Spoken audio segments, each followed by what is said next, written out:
All right, guys, we're going to take a look at converting radians into degrees. Just remember, the biggest thing about this is remember 1 radian is equal to 180 degrees. So whether you're converting radians to degrees or degrees to radians, you need to know 1 radian is equal to 180. So if you're converting radians to degrees, you're given the radian. Okay, so remember pi. So you have 7 pi over 3. Pi is equal to what? Or 1 radian is equal to 180. So I can just substitute 180 in there. Put this in the calculator, and you're going to get 420. Okay, nice and easy. All right, convert this into degrees. So now instead of them giving you where you have the pi, they don't give you in the pi. The process is exactly the same. So you have 2.52 in radians, right? And I'm going to multiply that by 180 over radians. The reason I do it that way is because this is in radians right here, and this is in radians. So that way these two are going to cross out, leaving me just degrees. Okay, so I put the radians on the bottom so that they can cross out. If I was doing it degrees to radians, I would flip it. Okay, so whatever that's going to be, you put that into a calculator, and then you should get roughly 143.2 degrees. Okay, so whether they give it to you with a pi in the question or whether they just tell you it's in radians already, 180 over radians.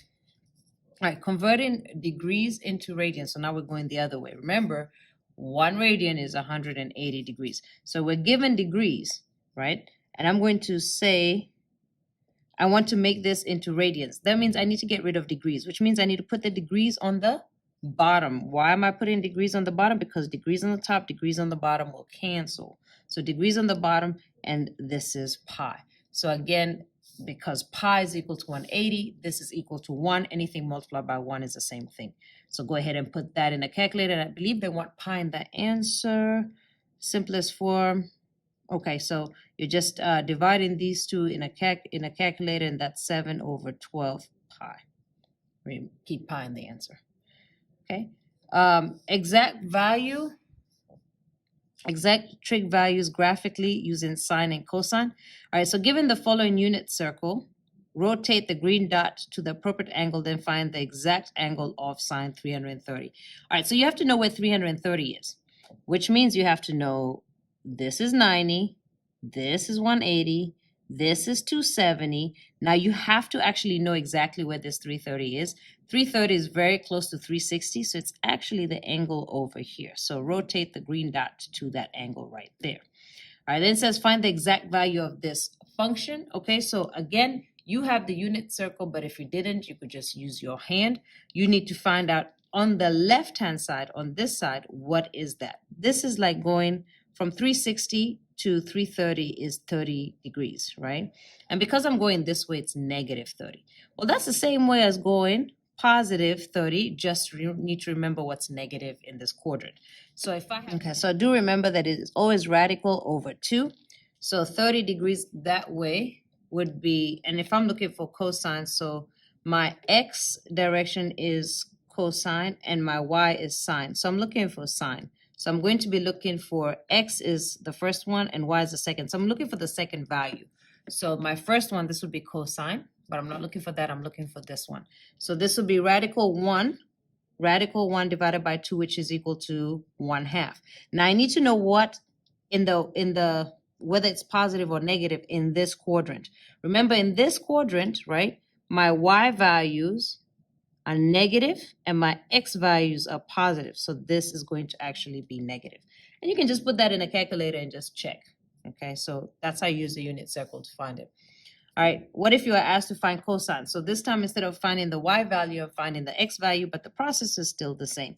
Of 120, so where is that? This is 90, this is 180, so 120 is here. Is it closer to 180 or closer to 90? 90, so it's 30 away, so it's right here. So you drag your point to right there, right? So again, 2 ways that you can do this. You can find out which one is reflected right here, which one of the left-hand side is reflected, or you can use the reference angle rule. So we'll use the reference angle rule. So 180 minus 120 is 60. So I'm looking for 60 on my left hand, okay? So this goes 0, 30, 45, 60. So I'm going to put this down, and I care about what? Cosine, which is my x value. So cosine is my x value. So this is my x, and this is my y. So I care about this one right here. So it's 1. So again, just like before, it's radical over 2. So radical 1 is 1 divided by 2 is 1/2.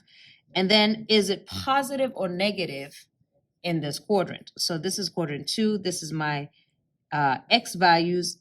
My x values on this side, are they positive or negative? They are negative. So this is actually negative. All right, number 4, find coterminal, reference, and quadrant. Okay, for the rotation of 621. So how many times around the circle did I go?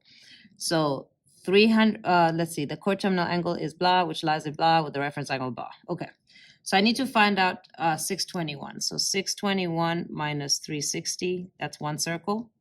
That's going to be 1, that's 5, 12, 12 minus 6 is 6, 2, so 261. So one full rotation, and then 261. So again, if I had a unit circle, this is 90, 180, 270. So it's somewhere in here, right? So boom. So it's somewhere in quadrant 1, 2, 3. So it's in quadrant 3, right? And then the coterminal angle is 261. Okay, because it's gone round a full circle, and then it's gone once already, and then now it's gone again. And then to find the reference angle, I'm just going to do, bring it back to 180, right? So I'm going to subtract 180 from this 261. So 261 minus 180, and I'm going to get 81. Okay, so remember, reference angle is the distance from the x-axis, okay? And it's always positive. All right, here's another example. Find another coterminal of, okay, I'm going to use a calculator for this because, you know, I'm going to keep doing 360, 360, 360, 360. All right, so using a calculator, let's see, where can I write this? I'll write it up here. Using a calculator, 409 minus 360 is going to give me 1049. So I'm still in the circle. I'm still going around again, minus 360 again. And it doesn't matter how many times we do this until we get into a number that's within 360. It's going to give me 689 minus 360 again. It's going to give me 329. Okay, perfect. Now I'm within a circle, right? So where's 329? If I had, again, my reference angle, that's 90, 180, 270, and 329 is somewhere over here. So what quadrant are we in? We're in quadrant 1, 2, 3, 4. My coterminal angle is 329. And what's my reference? Okay, so looking at where it is now, remember your reference angle is the closest to the x, right? So it's 360 minus this 329 will give me what's missing right here. So 360 minus 329, which would give me 1, 3. All right, so give me 31 degrees. Okay. In which quadrant does theta lie if the following statements are true? So remember, you have to remember this. All students take calculus. All right, this is, all of them are positive. Sine is positive, tan is positive, cosine is positive. All right, and what I like to do with this one is just take 2 separate colors, and whatever my intersection is, that's my answer. So let's go ahead and work it out. So when is cosine less than 0? That's negative. Right? When's cosine negative? Well, when it's not positive, it's negative. So it's here. That's when cosine is negative. All right. When is tan negative? Okay, so tan is positive here and positive here. So it's negative here and here. Where do those 2 colors intersect? In quadrant 2.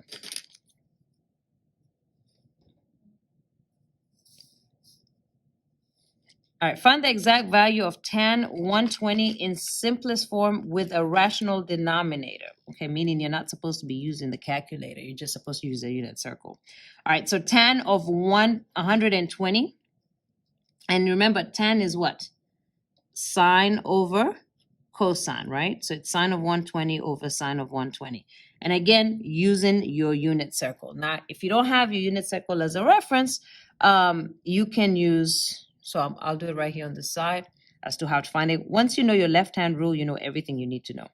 All right, so this is 90. 120 is just past 90. Yeah, just past there. Okay, so really I need to know what my sine and cosine, cosine is, cosine is the x-axis. My cosine and sine is. Okay, so I can put them over each other of this angle right here, which has a reference angle, and I'm just going to use a reference angle.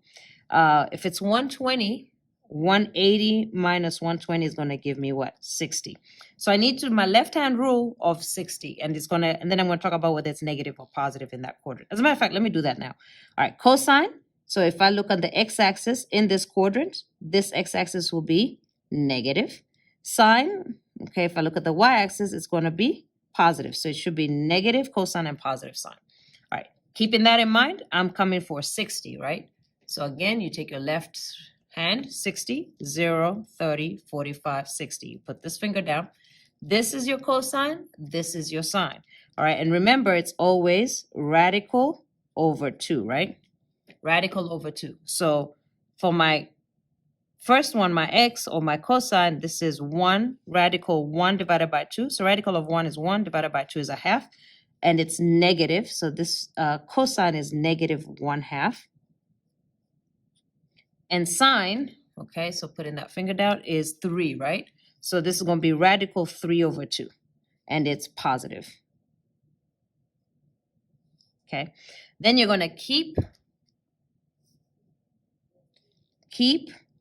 the first one, change the division to multiplication, and then flip this one. So 2 goes on top, 1 goes on the bottom, and don't forget that it's negative. Doesn't matter where you put the negative. All right, multiply. Oh, actually, I don't need to multiply that out. This crosses out with this, and we're going to have negative radical 3. Okay, so tan of 120 is negative radical 3. All right, find the exact value of tan A in simplest radical form. All right, so we do need to label tan A. So here's A. So that means I'm talking about this angle right here. If I go opposite the angle, that's going to give me O. If I go, the man right here, he does what? He P's on H. And then whatever is left is A.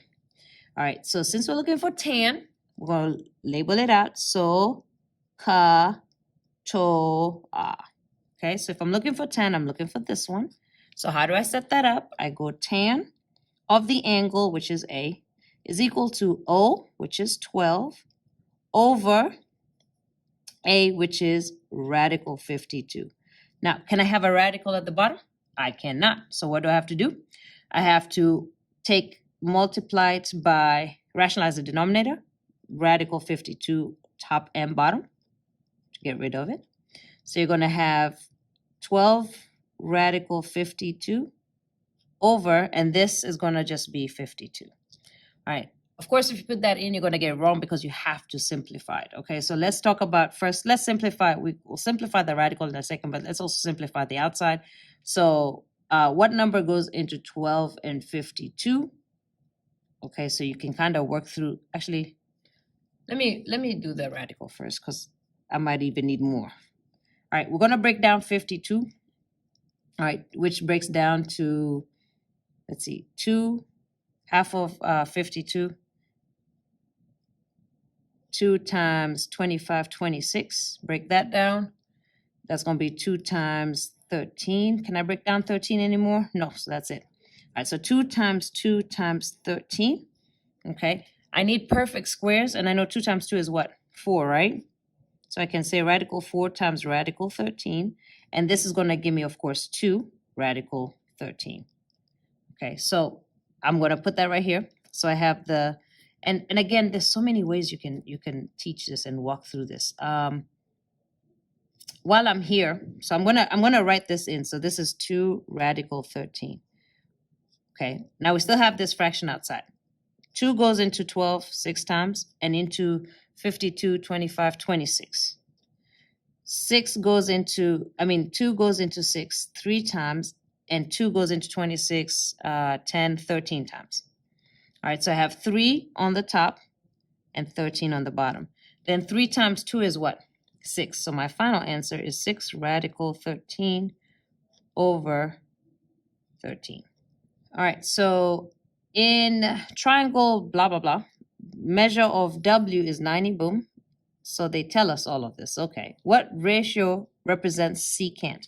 All right, so you have to know what they are. So remember, cosine is sec, because I remember it looks just like cosine reading it backwards. You see that? Okay. Tan is cot. Again, because when I read it backwards, I see the T.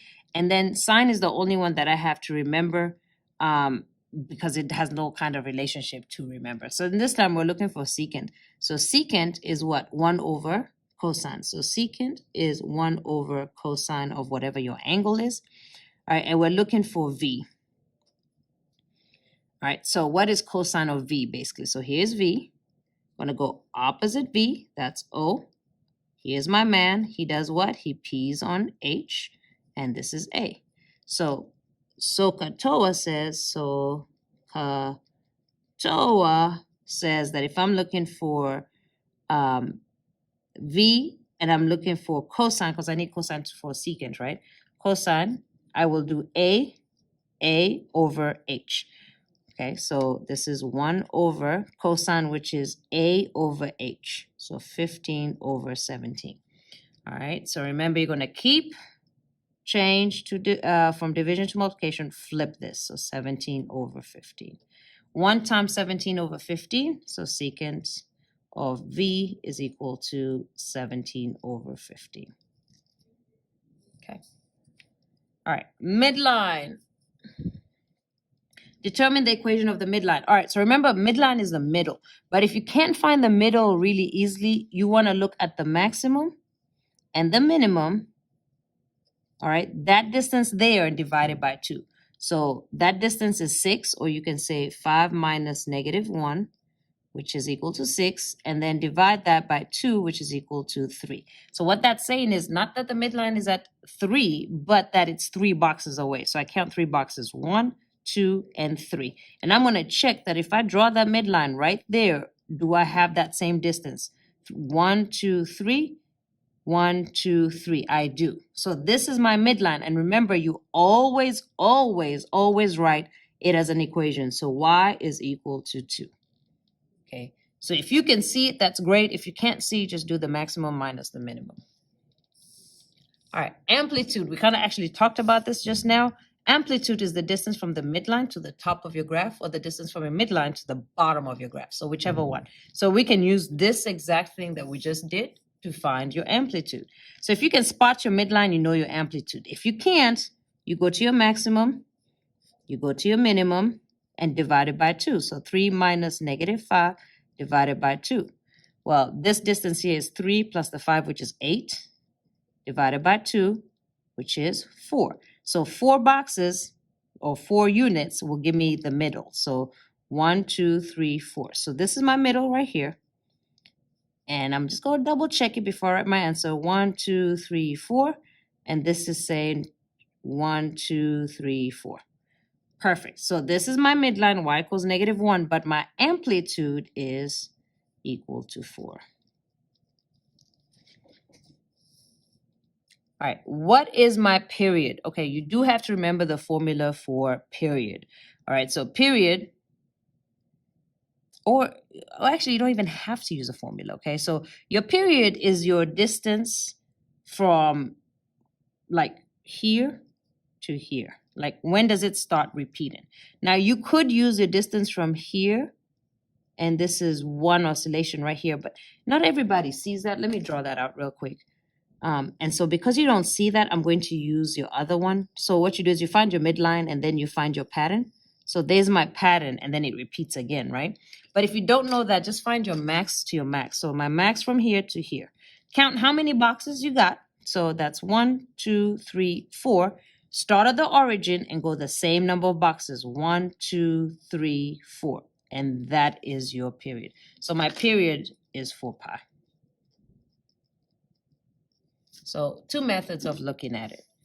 All right, determine the period from an equation. Okay, so again, you're given a formula, right? Period is 2 pi over b. All right, so this isn't in, so again, this isn't in general form. You're supposed to have the b outside, but it doesn't really matter because once you multiply it in, this is still going to be b, but this is your phase shift is going to be different. So for right now, it doesn't actually matter. My b still stays the same. So this is my b. So 2 pi over 5. So all you got to do is put 2 pi on the top. My b is 2 pi over 5. All right, we're going to keep the 2 pi. You're going to change the division to multiplication. You're going to flip. So keep, change, flip. So this is going to be 5 on top and 2 pi on the bottom. Well, what can you do right now? I see 2 pi and 2 pi. So that answer is my period is equal to 5. Okay. Write a cosine function that has an amplitude. Okay, so they're telling you what it is. An amplitude of 2, a midline of 5, and a period of 3 pi over 4. All right, you do have to remember that your general formula looks like this. So let me write it right here. Y equals, and because we're dealing with cosine, I'll use cosine. So y equals a cosine, and what's a? My amplitude, cosine, and then b, okay, which is that, 2 pi divided by period. And then inside you're going to have x plus c, and what's c? C is my phase shift in the x direction, on the opposite of what I think. And then plus d, and what's d? My phase shift up and down in the y direction. Okay, so that's what we have, and now we're just going to write it, this information. So I'm given y equals a, my amplitude is 2, so y equals 2, then cosine, and I need to find b. So b is 2 pi divided by the period, which is 3 pi over 4. So I'm going to keep the 2 pi, I'm going to do it right here, change the division to multiplication, and then flip this. So 4 goes on top, and then 3 pi goes on the bottom. Okay, what can I do right here? I can simplify that. Those numbers don't simplify, so 2 times 4 is 8 over 3. So my b is 8 over 3, and then x, and then do I have my shifts? I don't have a shift, so that's it. And then plus d, which is my midline. All right, so midline of 5. Okay, so that's how I write an equation given that information. All right, number 14. All right, so given this graph, write an equation of the trig graph, write the equation. Oh, it just says it twice. Okay, write this equation. And again, you need to know how it is in general form. So general form says, and you can write this as sine or cosine. You have to decide which one, and I'll show you how in just a second. I'm just going to leave a little space. Then it goes b, x plus c. This is if there's a shift in the x direction. Plus d, that's my midline. So let's just start with the easy things. My amplitude, the midline, let's see what those are. So my amplitude, so again, find your max, find your min. Okay, so 2 minus -4 over 2. This is going to give me my amplitude. That's going to be 6 divided by 2, which is 3. All right, so my amplitude is 3. So already I can put y equals 3. And then if that's my amplitude is 3, I'm going to count 3, 1, 2, 3. That's going to be my midline. So my midline right there.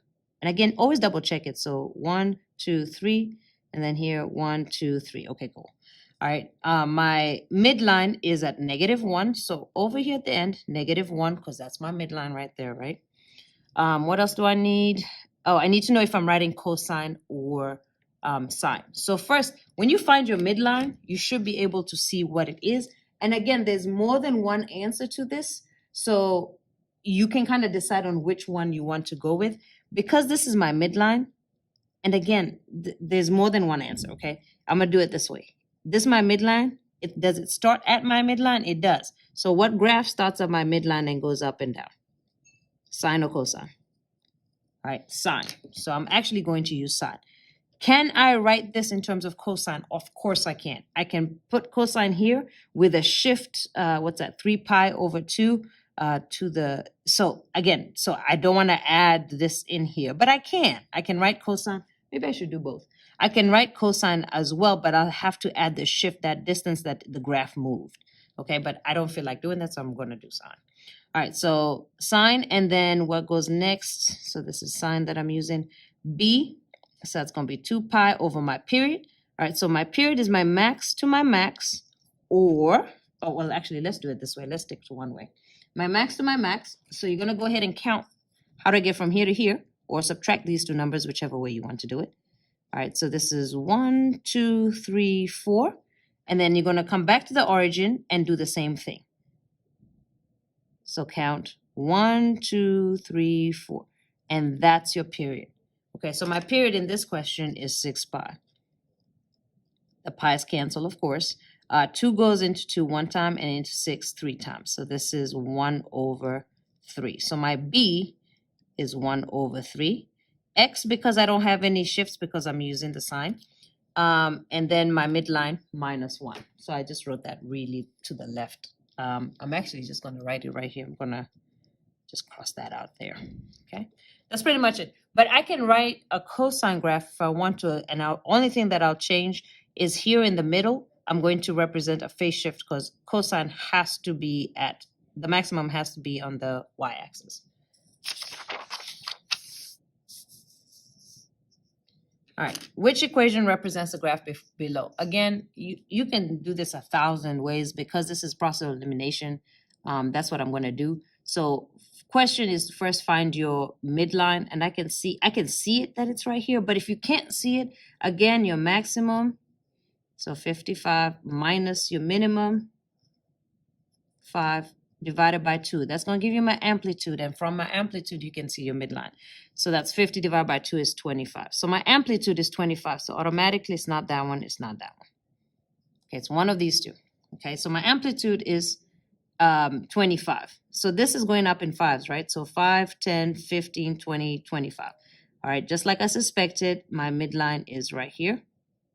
Okay, so my midline is at 30, which means the number right here at the end is 30. So that didn't help me any, but that's cool. All right, midline is 30. Now, once I find my midline, you can draw your graph. Okay, so draw your graph. At the midline, does the graph start at 0? It does. So it goes like this. So what kind of graph starts at 0? Sine or cosine? Well, it has to be sine. So what are the, can't be that one. So it has to be this one. So I didn't even have to find the period. But if I did want to look at the period, because all the periods are the same, right?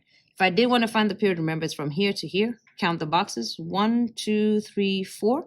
Then count from the beginning here, 1, 2, 3, 4, which would give me 80, right? Now, remember, period, no, not period. B is equal to 2 pi over your period. So 2 pi over, and what did I get? 80. Okay, so this simplifies. 2 goes one time and here 4 times, and that's pi over 40. But it doesn't matter because all of them were the same thing. Okay, but in case you did need it. All right, number 16. Determine the maximum and minimum value of this. Okay, so we've already kind of talked about this more and more. Given, so there's a shortcut. But even if you don't remember the shortcut when you're taking the test, you can still figure it out. So if I look right here, right, my maximum is 55, my minimum is 5, right? And given that you're given your amplitude, so my amplitude is 10, right? 10, this means this distance here is 10. And your midline starts at -2, so ignore this, -30, okay? So it starts at -2 and goes up 10 spaces, okay? So it starts at -2 and goes up 10 spaces, so it's going to be 8. Okay, you get your minimum, it's going to go down 10 spaces, so it's going to be 12. So this is 8 and 12. But if you do not remember them, that's okay. You can just work through the formula. Like if you can't figure that out, you can definitely just work through the formula. And what does the formula say? It's your amplitude plus or minus your midline. So it's 10 plus or minus your midline, which is 2. So 10 plus 2 is 12, and 10 minus 2 is 8. So which one's your max, which one's your min? So my minimum has to be a smaller number, maximum is your bigger number. So it's your amplitude plus or minus your midline. But I never remember it, that's why I have to figure it out like manually. All right, law of sine. All right, cool. All right, so in the law of sine, we know that it's either whatever you're looking for goes on the top. So since I'm finding the length, I know L goes on the top. But before I can start working this part, I need a triangle. So triangle JKL. And how you label this does not matter as long as you go opposite. All right, so little j, so let me do this. Across is little j, across is little k, and across is little l. All right, let me put in my labels. So j is 8.1, little j. Capital K is 160. So this is clearly not to scale. Angle L is 14.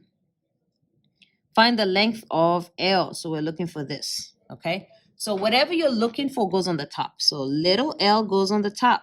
On the bottom of little l will be sine of capital L, and capital L is 14. Equals, and you have to keep the order the same of whatever information you're given. So I need an angle and a side. Looking at this information, I don't have K, so first I need to find it. Oh, they try to trick me on this. But I do know J, right? So J is across from J. How do I find this angle right here? I know that all angles in any triangle add up to what? 180. So I have 180 minus 160 minus 14. That's going to be 20 minus 14 is 6. So now I know this angle is 6. Now I can set it up because they are my J's across from each other. So little j on top, 8.1, capital J, sine of 6 on the bottom. Multiply both sides by sine of 14. So times sine of 14, sine of 14. This crosses out. This is little l is 18.7 inches. All right, here's another question. Again, first start off with the triangle. How you label this doesn't matter. As a matter of fact, I'm going to show you. I'm going to go backwards this time, right? So I'm going to start here, L, M, and then N. It does not matter how you label it. It just matters that across from M is little m. Across from N is little n. Across from L is little l. That's all you need. All right, let's label what they give us. Little n is 92. N, capital N is 46. N, 46. Capital L is 11. Find the length of L to the nearest inch. So I'm looking for this. All right, again, I'm using the law of sine, and whatever I'm looking for goes on the top. So I'm looking for little l, so that goes on the top. Sine of capital L, which is 11. So sine of 11 equals, and again, the order has to be the same. So I need a side and an angle. So here's an angle. Am I given the side? I am. All right, so this time I didn't have to find it. So little n, which would be 92, over sine of 46. Multiply both sides by sine of 11. This is going to cross out. So L is approximately, and this is to the nearest inch. Just going to put that in the calculator. L is approximately 24 inches.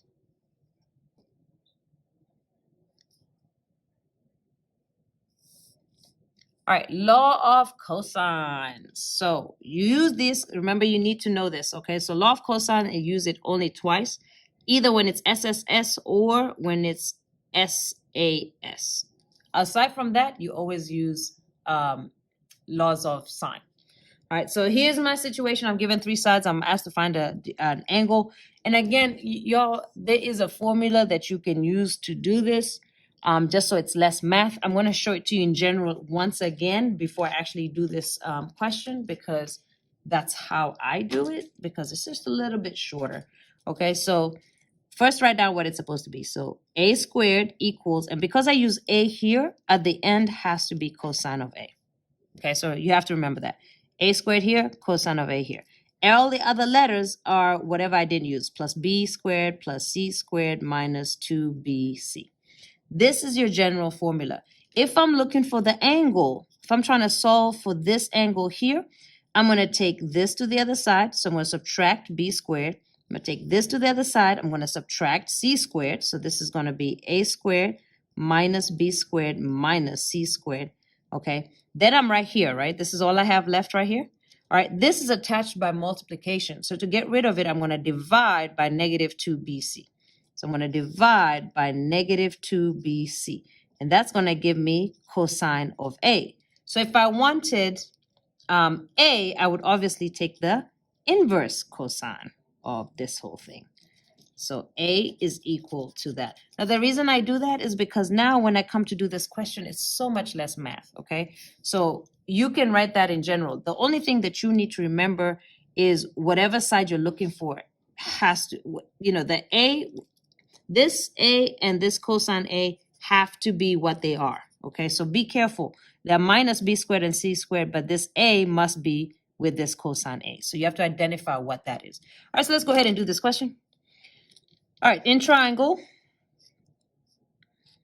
R, S, and T.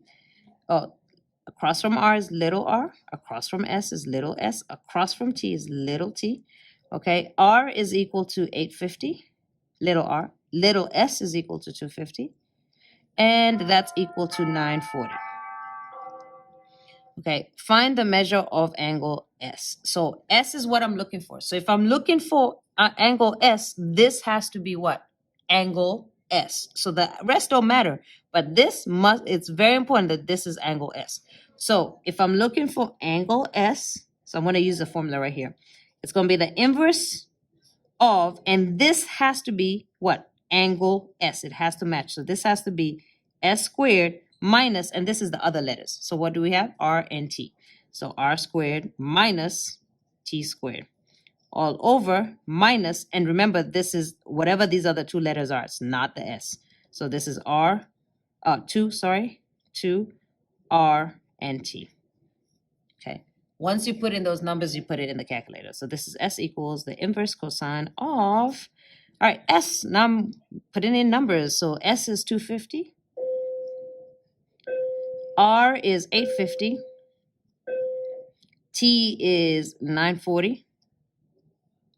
All over -2, and R is 850. And T is 940. All right, put that whole thing in your calculator. Make sure that your calculator is in degrees. Degrees. All right, hit the little spanner thing. Y'all, I can't draw to save my life. All right, degrees, hit the little spanner thing, and then put the whole thing in there. And you're going to get it is approximately 15 degrees. Okay. Now, if you want to do it the long way, that's fine. You can still put it in here and then, start doing the math for it, and that's okay. I just would like to do it the shorter way. All right. Side angle side, we know that's law of cosine. So again, are we looking for the angle or the side? Okay, we're looking for the side, so the side is fine. All right, so here is my triangle. We have K, and again, remember, this doesn't matter how you label this, L and M, as long as you go little m, little l, little k, okay? All right, L is 2.4, little l, 2.4. Little m is 4.2. And big K, big boy, 159. All right, cool. Find the length of K. So this is what we're looking for. All right, so remember your setup, right? It has to be whatever you're looking for. This is little k, by the way. K squared must go with cosine of capital K. Okay, must. And then the others are the other letters. So what are my other letters? L and M.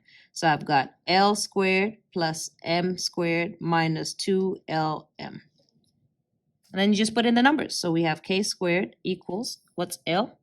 L is 2.4 squared plus M, which is 4.2 squared, minus 2L, which is 2.4, M, which is 4.2, and then cosine of K, which is 159. All right.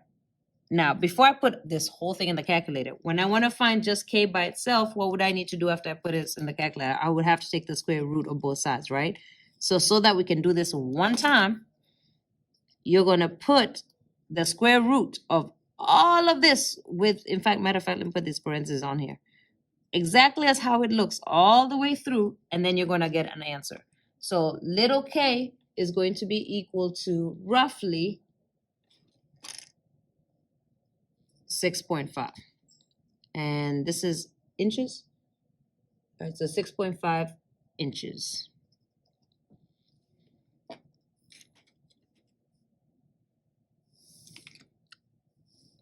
All right, number 20, triangle formula substitutions. Okay, so this one is a combination of your law of cosine, your law of sine, or your triangle theorem. Okay, so you have to figure out what the question is asking you about. So which of the following equations could be used to find the value? Well, what are you given, okay, to find the value of x? So this is what you're looking for. So technically I could use, okay, so I can't use sine, right? Because if I'm looking for this, I need to find this. So side, angle, side, which means this is side, angle, side, or you could look at it as SSS. Okay, which means I'm using law of cosine, which is why this is here. All right, so again, we're looking for the angle, and you'll notice, right, one of them is negative, right? And that has to be my what? My a squared. So going back to when I did it here, if you didn't watch number 18, please rewind the video and watch number 18 because I'm not writing it down again. The big thing to take away is because this is negative, matter of fact, I'm just going to copy this over there because I see they rewrote it. Okay, so I'm just copying this over here. So a is the inverse cosine of a squared minus b squared minus c squared over negative 2bc. All right, and I can see that they're rewriting it. I don't see a negative on the bottom, which means they've gone ahead and taken account of that. So if I take an account of that, this is the same thing as saying, and this is cosine negative 1, of course. If they're dividing by a negative, this one's going to be negative. This one's going to be positive. This one's going to be positive. And then this is going to be positive. Okay, so I'm just taking that negative that's on the bottom and dividing each thing by it because I can see no negatives exist on the bottom. So once I have my general formula, so remember this is A, right? So I just need to keep track of where capital A is and what a squared is. So a squared is the only negative. So looking at my negatives, okay, here's my a squared right here. The rest of the numbers are what they go together. So that's really all I need to know, right? My a squared is the same. My a squared is the same as the angle I'm looking for. And I'm looking for this angle here, right? Which means my little a must be over here. So I need one of these to be 44. And the only answer that is cosine of x. All right, I could go through the whole formula, and I really could. It's not even a problem. Let's label this capital A, capital B, capital C. So little a. This is little b, this is little c. All right, so the setup would be minus a squared, so minus 44 squared, which is right here, plus b squared plus 48 squared, plus c squared plus 68 squared, all over 2 times, and then b, which is 48, and times c, which is 68. All right, so that's why this is the answer. All right, so you basically have to know what your cosine, your sine, and your triangle rules.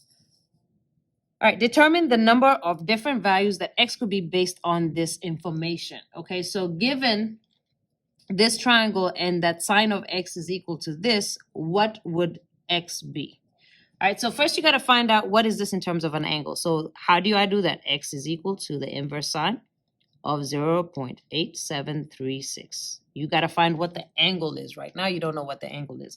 All right, so once I find out the angle, I see that the angle is equal to roughly, and we just do an approximation. This is 60.9, okay? So determine the number of different values that it could be. So 60.9, will that work? If this is 60.9 plus 24, is that gonna be basically enough to make a triangle? It is, because that's what, 84.9? So yes, it makes one triangle. Does it make 2 triangles? Okay, so it's at least one triangle. Does it make 2 triangles? So we're going to check that. So now if it was, let me explain it this way. All right, so my angle is 60. So that's over here somewhere, right? This is my angle. But remember, it could also be in quadrant 2, right? So this would be 60 as well. So 180 minus 60 would give me this whole thing right here, right? So 180 minus 60.9 would give me 120, 119.1. So now I need to check, would this be equal to a triangle? So let's see. So we have my angle, which is 119.1, plus the 24 I already have here. That's going to give me 130, 140, 143.1. All right, is that less than 180? Because I need something to make it a triangle. Yes, it is. So this has two triangles. So this is two, I guess, how do I write this? Two triangles. All right, which brings us to what we need for our ambiguous case, because in our ambiguous case, you could have 0, 1, or 2. And I'm going to do two examples of ambiguous because I don't want you to, get lost in, the math or whatever. So I'll just make sure that you do understand how to do it. All right, so first you got to draw your triangle. So we're gonna make the assumption that they are triangles. Okay, we're gonna make the assumptions that they are triangles, and then use our knowledge from here to determine if it's 0, 1, or 2. All right, so draw triangle R, S, and T. Little t is 3.7. Little r, they don't give us.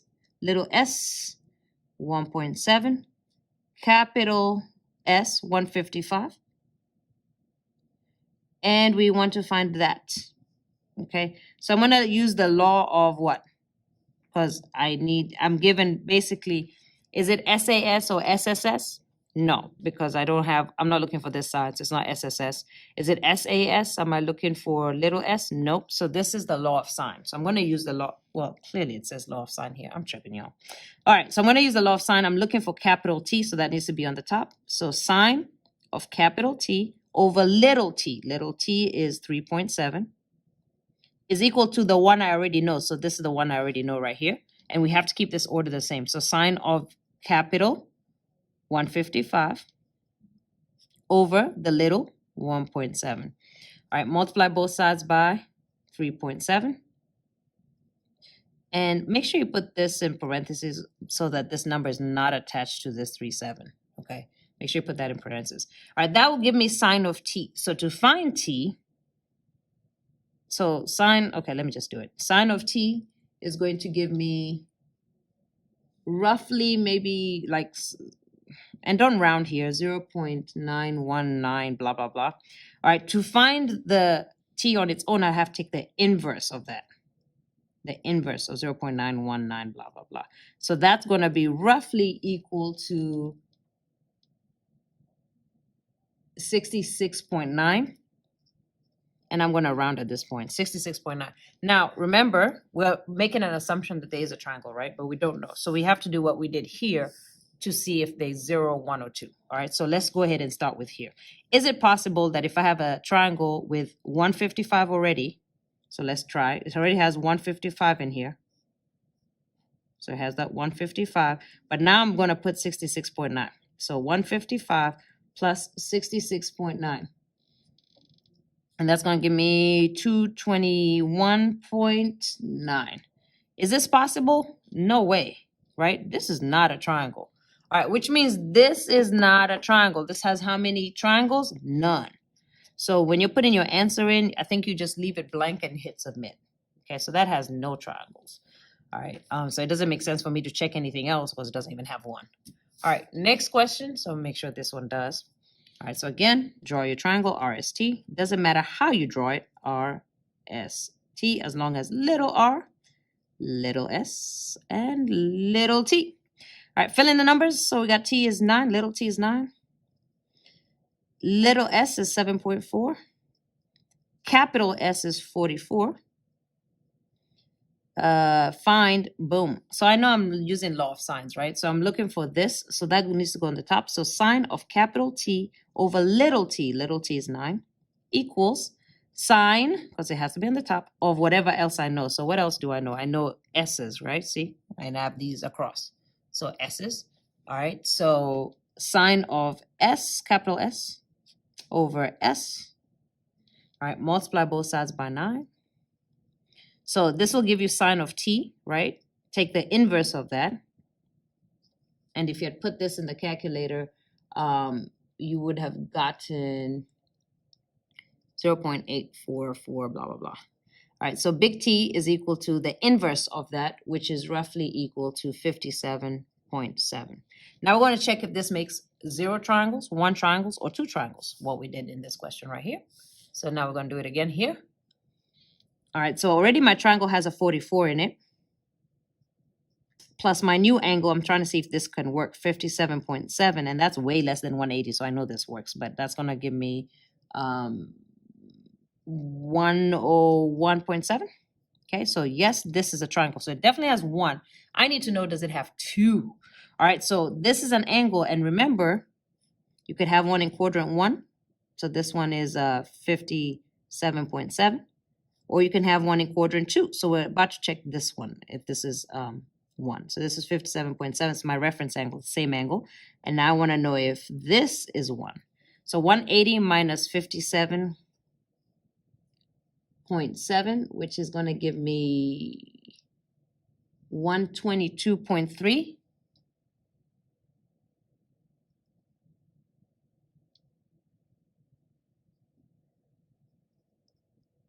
All right, now we need to check, does that make a triangle? So remember, my original triangle has that 44. Plus, I'm checking if this new value works.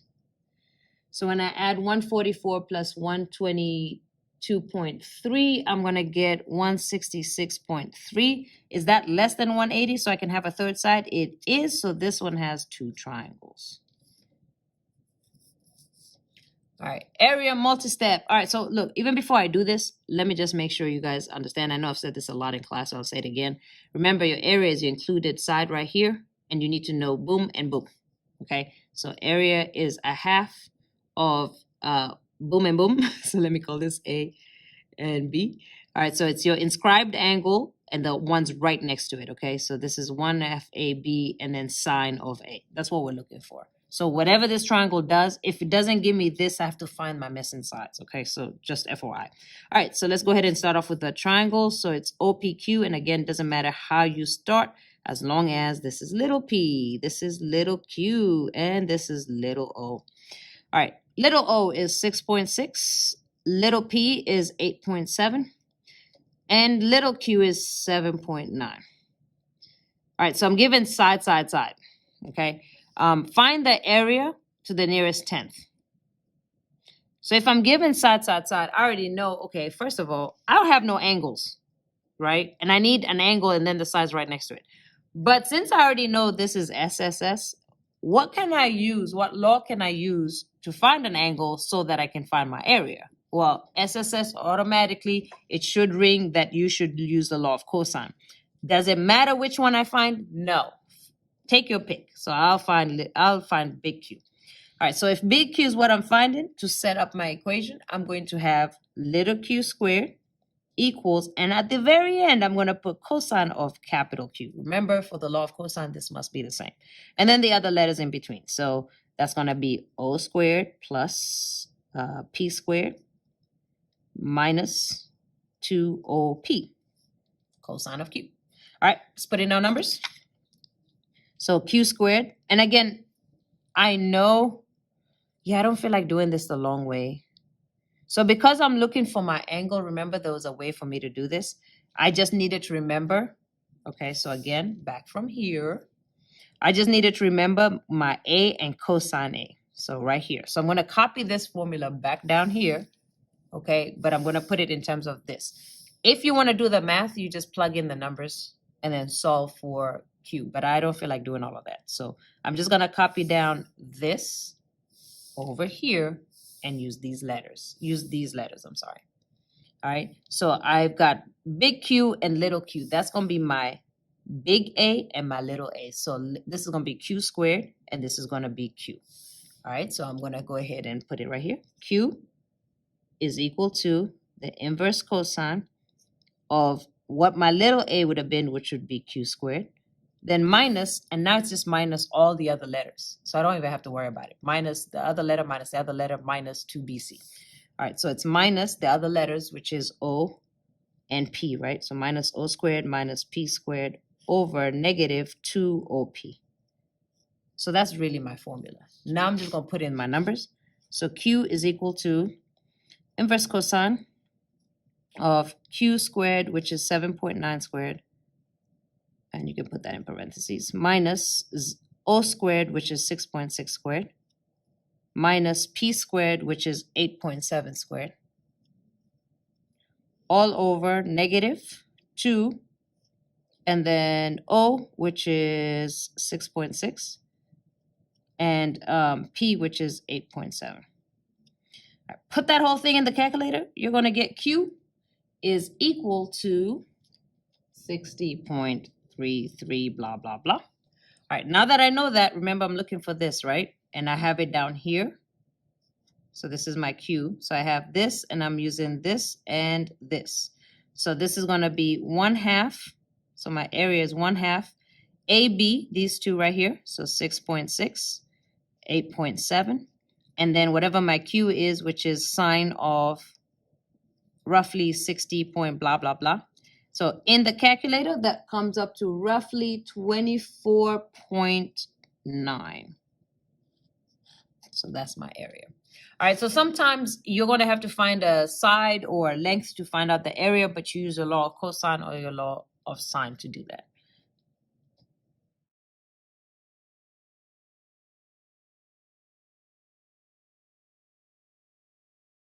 All right, so simplify it to a single trig function with no denominator. So anytime you get these trig functions, you want to make it in terms of sine and cosine. So what's cosecant squared?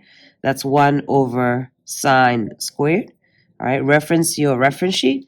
What's cotangent squared in terms of sine and cosine? It's cosine, and because it's squared, it's going to be squared over sine squared. Then you're going to keep the first thing, change this division to multiplication, flip the second thing. So sine squared on the top, cosine squared on the bottom. Well, what do you see? This crosses out with this, leaving 1 over cosine squared. And it says simplify it into a trig function with no denominator. So it is a single one, but this one has a denominator. So we just have to do what's 1 over cosine squared? That's secant squared. Okay, so just use your reference sheet to get all the way down to a single one. All right, let's take a look at number 25.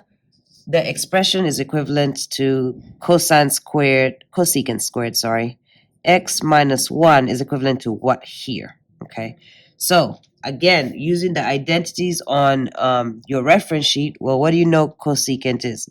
It's 1 over sine squared x minus 1. All right, let's make, anytime you have one is a fraction, the other one is not, let's make the other one a fraction. So we're missing what? A sine squared. If I change it on the bottom, I have to change it on the top. Now that the denominators are the same, what can I do? I can subtract them, right? So this is going to be 1 minus, 1 times sine squared is just going to be sine squared. So 1 minus sine squared x over sine squared x. All right, now this is a trig identity, okay? Cosine squared plus sine squared equals 1. So I'm looking for 1 in sine squared, which means I'm taking this to the other side. So that's going to be cosine squared is 1 minus sine squared.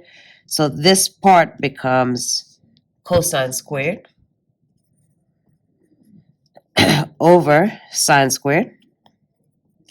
Now, we know that cosine over sine is cotangent, and now you have a squared, so that's going to be cotangent squared x. So again, this is about knowing your identities. You have to get to your reference sheet, and this is the answer there. You have to get to your reference sheet and make sure that you know those identities back and forth. All right, number 26, simplify into a single trig function with no denominator. I feel like we just did that. Oh, it's different. It's Pythagorean theorem. All right, so we have cosecant squared minus cotangent squared. So again, we have squared functions. Anytime we have squared functions, you're looking in your reference sheet where it says Pythagorean identities. That's what you're using, okay? What do I have? Do I have anything that has cosecant and cot? And remember, we are trying to get to... So I do actually, and there's like lots of different ways that we can actually go with this, okay? So I have an option to use this, or I have an option to make it sine and cosine to use this, and it really doesn't matter. You're going to end up at the same place. Let me... I can't choose. Let me use this one, all right? So 1 plus cotangent squared equals cosecant squared. So the identity is 1 plus cot squared equals cosecant squared, okay? So I'm going to transform one of these. Doesn't matter which one. I guess since cosecant is first, I'll do that one first. So I'll take, wherever I see cosecant squared, I'm going to put 1 plus cotangent squared, right? So right here, I'm going to put 1 plus cotangent squared minus cotangent squared. All right. And immediately, what do you see? Cotangent squared minus cotangent is 0. So that goes away, and you have 1. Okay, that was really fast. So let me do it a different way since we did that really fast. Let me pick a different one, show you that we're going to end up at the same one. All right, so remember I told you I could use this one because it has cotangent, cosecant, or I can make everything into sine and cosine. So I'm going to pick sine and cosine this time. All right, so change this to sine and cosine. That's going to be 1 over sine squared minus cotangent is cosine squared over sine squared. Again, straight from the reference sheet. The denominators are the same, so what can I do? I can actually subtract them. So it's going to be 1 minus cosine squared x over sine squared x. Now we have our Pythagorean theorem identity. Sine squared plus cosine squared is equal to 1. I'll do that here. Sine squared plus cosine squared is equal to 1. And I want 1 minus cosine, so I'm going to take that to the side. So this whole thing is going to become sine squared x over sine squared x. And what is sine squared x divided by sine squared x? 1. So you see what I mean? There's like so many different ways of getting to the exact same answer. We could have replaced cotangent squared x instead. And it will take us a different path, but we'll get to the right answer. So it doesn't really matter as long as you're using your reference angles. All right, number 27. Angle sum and difference. For positive angles A and B, it is known that cosine of A is 513. Cosine of B is 60 over 61. Find the value of sine A minus B in simplest form. All right, so what is sine A minus B? So sine A minus B, and again, straight from your reference sheet, sine A minus B is sine A cos B minus sine A sine B. So you write that out. Sine A times cosine B minus cosine A times sine B. Okay, this lets you know what you're looking for, right? So I need to know what sine A is, cosine B, cosine A, sine B. What do they give me? They give me cosine A. So cosine A, I can go ahead and substitute that right here. So that number is right here, 5 over 13. I do not know I do know what sine B is. Sine B is 60 over 61. But I have to find these other two, right? Now to find that, I need to find sine of triangle A, angle A, and cosine of angle B. So we're going to start off with our triangle, and they tell you that positive acute angle, so that means they're in quadrant 1. So I'm going to draw, this one is going to be A, so let's say this is A. All right, across from A is O, across from the box or the 90-degree angle is H, the leftover is A. Then you're going to do so, ka, to, wa. All right, cosine of A, that means A over H. So A is 5, 13 is H. So A is 5, 13 is H, which means I need to find this one. If I'm given the longest side, I just do 13 squared minus one of the shorter sides, which is 5 squared, equals, and that's going to be 169 minus 25. It's going to be 144. So square root that is going to be 12. So this is 12. So now that I've found all of these, I can find whatever A1 I needed. I needed to find sine of A. So sine of A is opposite over adjacent. So sine of A is opposite, which is 12, over adjacent, which is 5. So sine of A is 12 over 5. And I'm going to repeat the same process for cosine of B. So the second triangle right here. So again, you draw your triangle. This is now B, the angle B. This is opposite, this is hypotenuse, and this is adjacent. Okay, you're given sine, which is opposite over hypotenuse. So 60 over 61 is O over H. So O is 60, H is 61. Again, you're given the longest side, so using Pythagorean theorem, it'll be 61 squared minus 60 squared. which is going to give me 11 after, 121, and then take the square root, which is 11. So this other side is 11. All right, once you're given that side, I want to find cosine of b, according to what I was missing, cosine of b. So I need to find what is cosine of b. So cosine is a over h. A, which is 11, over h, which is 61. So 11 over 61 is what goes on cosine b. All right, now we're just going to multiply these numerators out. All right, so multiply the numerators out. You're going to get 132 over 793 minus 5 times 60, which is going to be 300 over 13 times 61, 793. Because the denominators are the same, what can I do with the numerators? Just subtract them. And I'm going to get negative 168 over 793. Okay. All right. Double angle works the same way as sum and difference, only it's just a different formula. So again, given this, find sine of 2. So again, you go to, well, what is sine of 2? That. So what is that one? Okay. And keep in mind, we did find some other ones for cosine too, if you wanted to use those, but we'll just use these ones. All right. So sine of 2a is 2 sine a cos a. So I'm just going to write that down. Sine of 2 theta is 2 sine theta times cosine theta. Okay, so that's really what I'm looking for. All right, so sine. Am I given sine? I am given sine. So this is going to be 2 times sine, which is 12 over 37, times cosine. Okay, so I don't know what cosine is, so I have to find it. All right, but assume that this is a positive acute angle. Because it's positive, we know that it is in quadrant 1. If these were the quadrants. All right, if this is a quadrant, it's in quadrant 1 because it is positive and acute. So this is my angle here.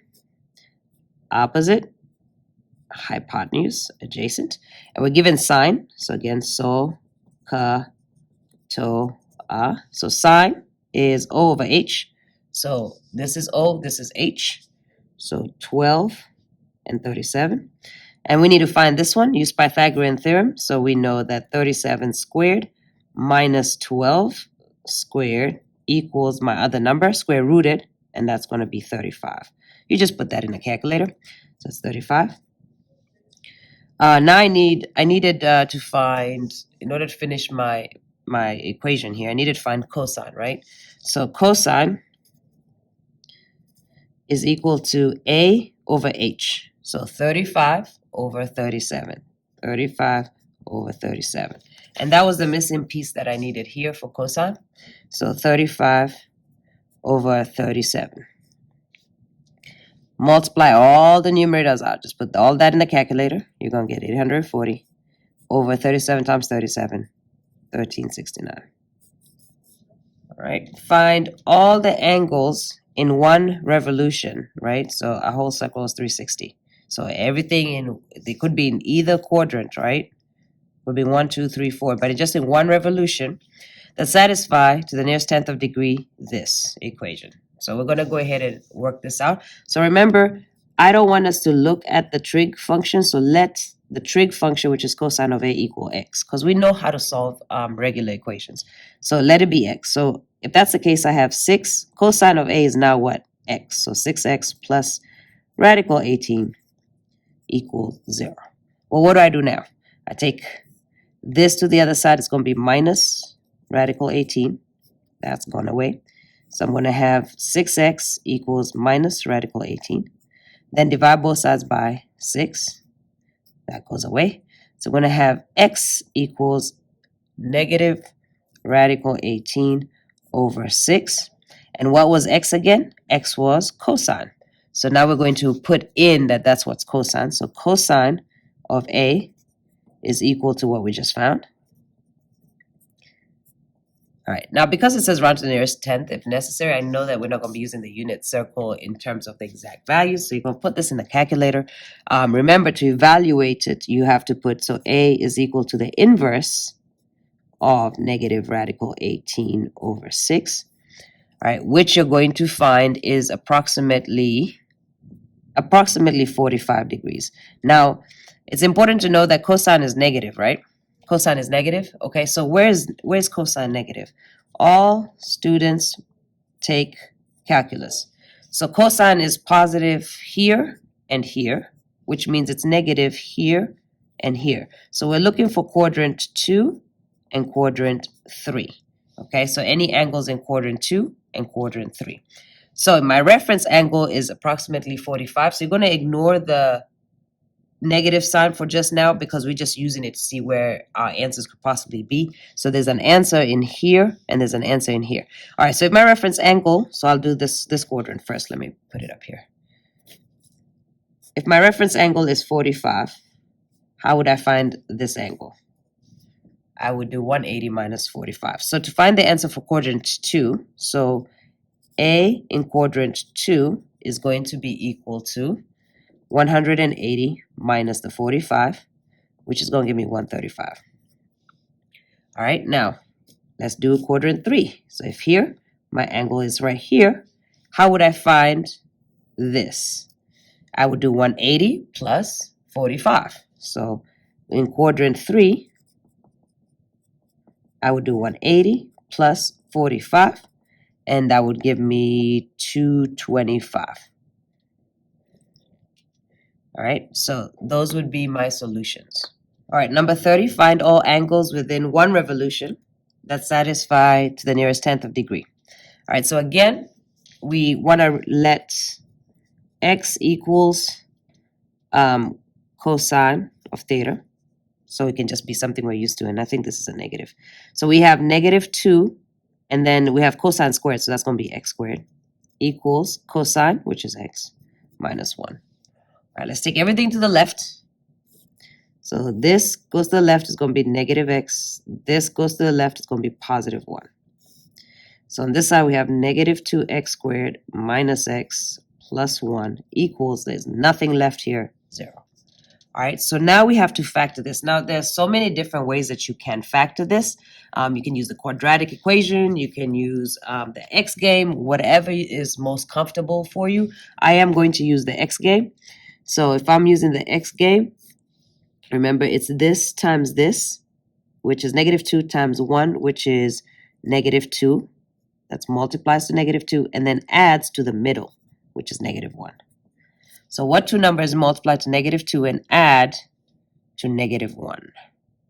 So if we do 2 times 1, what would we have? This would add to 3. If I make this negative, negative 2 times 1 is negative 2. Negative 2 plus 1 is, that's what works. All right, then just always double check. Once you're in here, check. So negative 2 times 1, negative 2. Negative 2 plus 1, negative 1. So these are my two numbers. All right, then you divide in by your factors by a. And what's a? My first number is negative 2. So negative 2 divided by negative 2, that's positive 1. And this is going to be negative 1/2. So I have, when you're having a whole number, it's just the whole number. When you have a fraction, you take the denominator, you put it at the front, and you put the numerator at the end. Then you set each of those equal to 0. So x plus 1 is equal to 0. And then you have 2x minus 1 is equal to 0. Take this to the other side, minus 1. Take this to the other side, plus 1. So you have x is equal to negative 1. And on this side, you have 2x equals 1 divided by 2. You have x equals positive 1/2. All right. Now, remember, that's x, right? But what does x stand for? Cosine. So since x is cosine, that's what cosine is. So we have cosine of theta is equal to negative 1, or cosine of theta is equal to 1/2. And now we just have to find those solutions. So cosine, when is cosine equal to negative 1? We can just use the unit circle for that. So looking at it, cosine, remember, is your x value. So that's 1. I'm just looking at my x values. Here's negative 1. What is that? Pi. Okay, so cosine, this is pi is equal to pi. or does this one in degrees? Oh, because it says it's in degrees, I'm sorry, I'm going to change it from pi to 180. Or, let's see, is there anywhere else where it's equal to -1? -1, -1, -1? Nope.